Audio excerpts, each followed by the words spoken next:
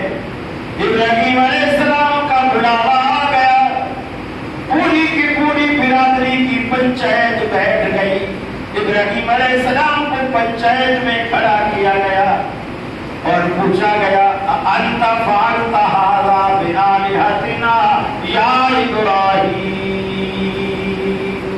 اے ابراہیم یہ ہمارے خداؤں کے ساتھ یہ حشر تو نے کیا ہے کیا؟ ابراہیم علیہ السلام کہتے ہیں قال بل فعلہ کبیرہم ھذا فاسألوہ, مجھے تو یہ سارا اس طرح جو سرکنا کندھے پر ہتھوڑا رکھ کر بیٹھا ہے, مجھے تو سارا اسی کا کیا دھرا معلوم ہوتا ہے. سب کے سر شرم سے جھک. ابراہیم علیہ السلام کو جملے خود نہیں کہنا چاہتے تھے, ان کے منہ سے کہلوانا چاہتے. اب وہ سوچ میں پڑ گئے, یہ تو بات ٹھیک ہے کہ کندھے اس کے بلانا رکھا ہوا, لیکن یہ تو پتھر کے توڑ کیسے سکتے, ایک پتھر دوسرے پتھر کو توڑ کیسے سکتے.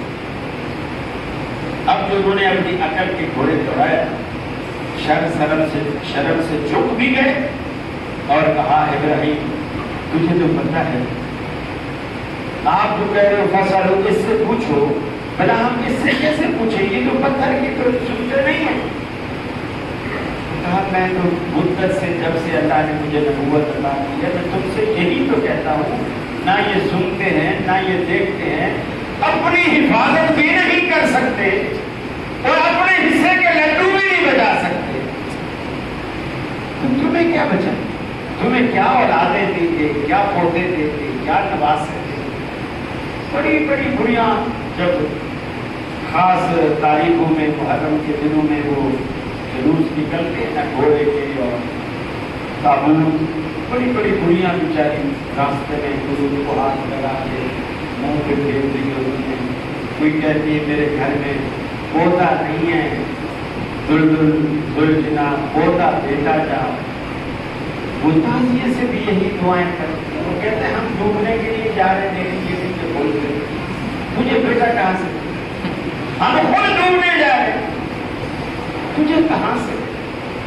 میرے بھائیوں اس سے مانگو جو دعائیں سنتا بھی, آپ کو روتے ہوئے دیکھتا بھی. آپ اگر رات کی اندھیری رات میں گھر میں مصلی بچھا کے بیٹھے آدھی رات کو آپ رو رہے ہیں اور اللہ کے آگے رو رہے, اپنے گناہ یاد کر کے رو رہے, اپنی ضرورتیں رو رو کر اللہ کے آگے رکھتے ہیں. اللہ میں تیرا بندہ ہوں, تو نے مجھے پیدا کیا اور تیرے قرآن نے کہا کہ ہر بندے کی روزی کا ذمہ تیرا ہے, ہر بندہ نہیں ہر چوپائے کی روزی کا ذمہ تیرا ہے. تو میں بھی تو تیرا ایک بندہ ہوں, اتنے عرصے سے بے روزگار ہوں, میرے بچوں کے پیٹ میں آج رات نوالا نہیں گیا, وہ پھر کے سوئے ہیں, تو نہیں دے گا تو کون دے گا؟ یا پھر اپنے در کے سوا کوئی در بتا, میں جاؤں تو کہاں جاؤں؟ میرے بھائی کو سنتا ہے, اس کی رحمت جوش میں آتی, تیش میں آتی ہے اس کی رحمت.